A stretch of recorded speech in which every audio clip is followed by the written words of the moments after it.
అద్భుత నేస్తాలైన శ్రీరుద్ర వారి మట్టి గణేశ విగ్రహాలు ఇప్పుడు అన్ని రత్నదీప్ స్టోర్స్ లో లభ్యం. త్వరపడండి. నమస్తే, నేను Keshav. Welcome to Suman TV. Budameru పాపం ఎవరిది? బెజవాడ మునిగిపోవడానికి కారణం ఎవరు? 40% విజయవాడ మహానగరం నీట మునిగి 6 రోజుల పాటు ఉండడానికి అసలు కారకులు ఎవరు? ఈ అంశంపైనే ఇప్పుడు సోషల్ మీడియాలో విపరీతమైనటువంటి చర్చ జరుగుతుంది. పనిలో పనిగా వరద బాధితుల్ని పరామర్శించేటువంటి నెపంతో వైసీపీ నేతలు ప్రజల్లోకి వచ్చి చేసినటువంటి కామెంట్స్, దానికి కౌంటర్గా తెలుగుదేశం పార్టీ నేతలు రిలీజ్ చేస్తున్నటువంటి వీడియోలు, ఇవన్నీ కూడా ప్రజల్లో ఒక ఆసక్తికరమైనటువంటి చర్చని రేకెత్తిస్తున్నాయి. బుడమేరుకు సంబంధించి దశాబ్దాలుగా, అంటే దాదాపు 15 సంవత్సరాల తర్వాత ఒక భారీ వరద ఇప్పుడు ఎవరు ఊహించని స్థాయిలో బుడమేరు నుంచి వచ్చినటువంటి నేపథ్యం. గతంలో ఎప్పుడూ కూడా బుడమేరుకు సంబంధించినటువంటి సమస్యల్ని పరిష్కరించడంలో ప్రభుత్వాలు అసలు దృష్టి పెట్టనే లేదా అనేటువంటి చర్చను కూడా లేవదీస్తున్నాయి. సో ఒకసారి వాస్తవాలను పరిశీలించేటువంటి ప్రయత్నం చేద్దాం. 2014 తర్వాత, అంటే రాష్ట్ర విభజన తర్వాత బుడమేరు విషయంలో ప్రభుత్వాలు ఎలాంటి నిర్ణయాలు తీసుకున్నాయి, అంతకు ముందర జరిగినటువంటి పరిణామాలు ఏంటి, ఈ అంశాలు విశ్లేషించేటువంటి ప్రయత్నం చేద్దాం. 2014 తర్వాత వైఎస్ఆర్సీపీకి సంబంధించి అప్పుడు విపక్షంలో ఉన్నటువంటి పార్టీ, అయితే అధికార పక్షంలో తెలుగుదేశం పార్టీ, కూటమి ప్రభుత్వం అప్పుడు కూడా ఉంది. ఆ సందర్భంలో అనేక జీవోలు విడుదల చేసామనేటువంటి మాటని తెలుగుదేశం పార్టీ నాయకులు చెప్తున్నారు. దానికి అనుబంధంగా చూస్తే 2020 నాటికి తెలుగుదేశం పార్టీ రిలీజ్ చేసినటువంటి అన్ని జీవోల్ని, పనుల్ని, ముఖ్యంగా బుడమేరు నిర్మాణానికి సంబంధించి చేపట్టిన పనులన్నింటినీ కూడా నిలిపివేస్తూ వైఎస్ఆర్సీపీ ప్రభుత్వం నిర్ణయం తీసుకుందనేది ప్రధానమైనటువంటి ఆరోపణ. దానికి సంబంధించినటువంటి ఒక జీవోల కాపీని ఒకసారి మనం పరిశీలిద్దాం. ఇది 8/7/2020లో జగన్మోహన్ రెడ్డి ప్రభుత్వం రిలీజ్ చేసినటువంటి proposals received from chief engineers, అంటే ఇక్కడ water resource department pre closure proposals, ఇవన్నీ కూడా ఆల్రెడీ జరుగుతున్నటువంటి పనుల్ని నిలుపుదల చేస్తూ తీసుకున్నటువంటి జీవోలకు సంబంధించినటువంటి ప్రతులు. ఇందులో చాలా రకాల పనులు ఉన్నాయి. అయితే బుడమేరుకు సంబంధించి ఏ ఏ పనులు ఆగిపోయినాయి, అందులో ప్యాకేజీల వారీగా క్లారిటీ కూడా ఇచ్చారు.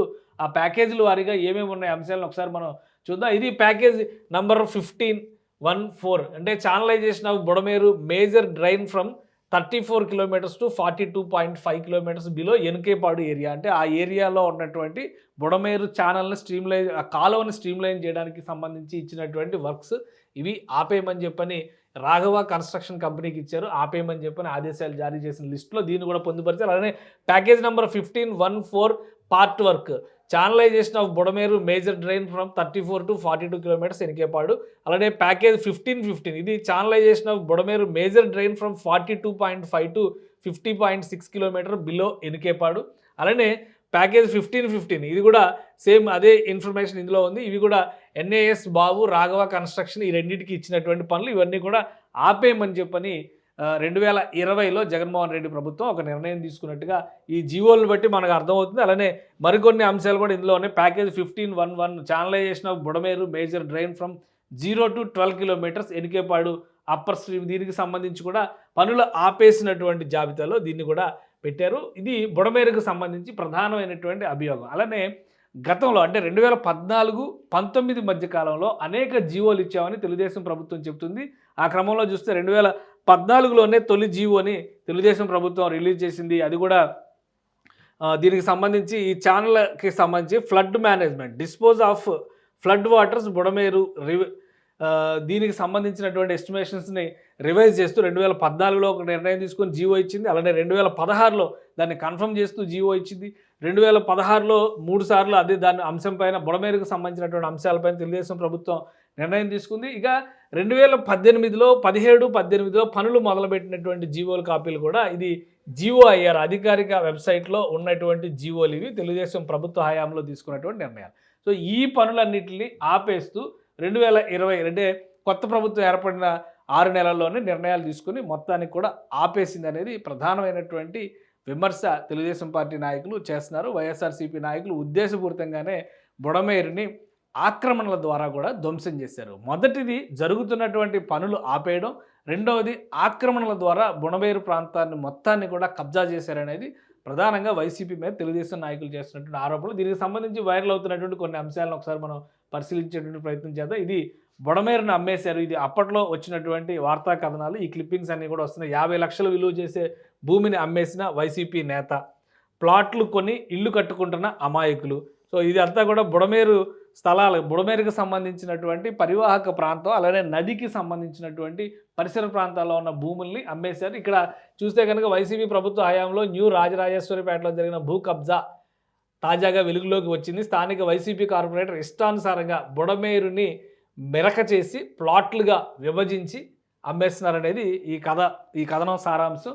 ఇలాంటివి చాలా అంశాలు ఇంకా ఉన్నాయి. బుడమేరును దోచేస్తున్న వైసీపీ ప్రభుత్వం, ఇది కూడా 2023లో వచ్చినటువంటి కథనం ఇది. వీటితో పాటు బుడమేరులో లేఅవుట్, దీనిపైన కూడా చాలా కథనాలు వచ్చినాయి. ఈ కథనంలో మళ్ళీ చూడండి, స్థలం తనదేనంటూ వైసీపీ కార్పొరేటర్ భర్త దందా, అలానే central MLA, Vijayawada central MLA అప్పట్లో మల్లాది విష్ణు ఉన్నారు. సో ఆయనకి అనుచరులు బరితెగింపు అని చెప్పని కార్పొరేటర్ భర్తే సూత్రధారి, అధికారులు ఎందుకు స్పందించరంటూ కూడా ఈ కథనాలు వచ్చినాయి. వీటికి తోడు గంటలు పడినటువంటి అంశం పైన కూడా ఒక విస్తృతమైన చర్చ జరుగుతుంది. 2022లోనే గంటలు పడినప్పటికీ కూడా అప్పుడు ప్రభుత్వం వీటిని పట్టించుకోలేదనేది ఒక ప్రధానమైనటువంటి ఆరోపణ. బుడమేరు గంటలకి సంబంధించి కూడా గతంలో వేసినటువంటి ట్వీట్లు కొంతమంది ప్రజా సంఘాలు, రైతు సంఘాల నాయకులు పరిశీలించినటువంటి అవి కూడా వెలుగులోకి వస్తున్నాయి. అందులో ముఖ్యమైనది ఇది 2022లో ప్రజల గోడు పట్టించుకునే నాదుడే లేడా సూటిగా ప్రశ్నించిన టీడీపీ రాష్ట్ర కార్యదర్శిని అప్పట్లో గంటలు పడినటువంటి కట్ట కోసుకుపోయినటువంటి ప్రాంతాన్ని పరిశీలించి సమస్య తక్షణమే పరిష్కరించాలని డిమాండ్ చేసిన టీడీపీ నేతలు. సో దీనికి అనుబంధంగా ఇంకా చాలా పోస్టులు కూడా వైరల్ అవుతున్నాయి. అయితే ఆక్రమణల విషయంలో మాత్రం 2022లో న్యూ రాజరాజేశ్వరిపేట ప్రాంతంలో బుడమేరు వెంట జరుగుతున్నటువంటి నిర్మాణాలు. సో ఇక్కడ మళ్ళీ ఆక్రమణల జోరు, ఎవరు పట్టించుకోవట్లే, అంతా ఇష్టారాజ్యం. అలానే 5 కోట్ల విలువైన భూమి హాంఫట్, ఓ ప్రజాప్రతినిధి కనుసంధానంలో రియల్ దందా. సో ఇవన్నీ కూడా 2022, 23 ఈ ప్రదేశాల్లో వచ్చినాయి. 2020లో పనులు ఆపేసిన తర్వాత నీటి ప్రవాహం తక్కువగా ఉంది కాబట్టి బుడమేరులో ఎక్కడ పడితే అక్కడ యథేచ్ఛగా ఆక్రమణలు చేయడం అనేది ఒక ప్రధానమైనటువంటి అంశం. ఇంకా వీటికి సంబంధించి రాజకీయంగా కూడా బలమైనటువంటి మద్దతు ఉండడం. ఇక్కడ 2000 గజాల బుడమేరు స్థలాన్ని కబ్జా చేసిన ఎమ్మెల్యే వెల్లంపల్లి అనుచరుడు, అంటే ఈయన విజయవాడ వెస్ట్ ఎమ్మెల్యే అనమాట. సో ఇట్లా కథనాలు వస్తూనే ఉన్నాయి, కానీ ఎవరో పట్టించుకున్నటువంటి పరిస్థితి లేదు. ఇప్పుడు ఓవరాల్గా అంతా కూడా ఒక విలయం రూపంలో బుడమేరు విజృంభించడం. ఎందుకంటే 10,000 క్యూసిక్ల నీరు తీసుకెళ్లేటువంటి కాలువని కబ్జాలు చేయడం వలన కేవలం 3,000 క్యూసిక్ల పరిధికి మాత్రమే అది లోపడాల్సినటువంటి పరిస్థితి వచ్చింది. ఇప్పుడు ఏకంగా వరద రూపంలో 37,000 క్యూసిక్ల నీరు బుడమేరులో ప్రవహించింది. ఈ నేపథ్యంలోనే భారీ విధ్వంసం జరిగింది. అలానే ఇలా కమర్షియల్గా అమ్మేసినటువంటి స్థలాల్లో చాలామంది అమాయకులు ఇళ్ల నిర్మాణాలు చేసుకుని అక్కడే ఉంటున్నారు. అలానే కొన్ని అపార్ట్మెంట్లు కూడా నిర్మాణాలు ఆ పరివాహక ప్రాంత పరిసరాల్లో, కాలనీల్లో జరిగినట్టుగా తెలుస్తుంది. ప్రధానంగా గండ్లు పడిన తర్వాత పట్టించుకోకపోవడం అనేది ఒక ముఖ్యమైనటువంటి విమర్శగా కనిపిస్తుంది. అలానే 2017 ఆ సందర్భంలోనే బుడమేరు, విజయవాడ పరిసర ప్రాంతాల్లో భూగర్భ డ్రైనేజీకి సంబంధించి కేంద్ర ప్రభుత్వం నిధులు మంజూరు చేసినప్పటికీ కూడా 2019 తర్వాత ఆ పనులన్నీ ఎక్కడెక్కడే ఆగిపోయినట్టుగా పార్లమెంట్లో అప్పటి విజయవాడ ఎంపీ అడిగినటువంటి కేసీఆర్ నాని అడిగినటువంటి ప్రశ్నలకి సంబంధించి కూడా ఇప్పుడు వీడియోలు వైరల్ అవుతున్నాయి. సో ఇప్పుడు రాజకీయ రగడ కంటే కూడా విజయవాడ ప్రజల్ని కాపాడేటువంటి క్రమంలో ఏ పార్టీ ఏం చేసిందనేటువంటి అంశంపైనే చర్చ ఎక్కువ జరుగుతుంది. అయితే పర్యావరణవేత్తలు చేస్తున్నటువంటి సూచన ప్రకారం రాష్ట్ర ప్రభుత్వం, ముఖ్యంగా ఉప ముఖ్యమంత్రి పవన్ కళ్యాణ్ చేసినటువంటి ప్రకటన ప్రకారం హైడ్రా తరహా వ్యవస్థని తీసుకొచ్చి ఆక్రమణలపైన ఉక్కుపాదం మోపాల్సినటువంటి అవసరం ఉందని ఏపీ సర్కార్ సీరియస్గా ఆలోచిస్తున్నట్టుగా తెలుస్తుంది. దీనిపైన ఈ వరద ముంపు నుంచి ఉపశమనం లభించిన తర్వాత ఒక కఠిన నిర్ణయం తీసుకునేటువంటి అవకాశం అయితే స్పష్టంగా కనిపిస్తోంది. సుమన్ టీవీలో మీ పర్సనల్ అండ్ బిజినెస్ ప్రమోషన్స్ కోసం కింది నెంబర్కి కాంటాక్ట్ చేయండి.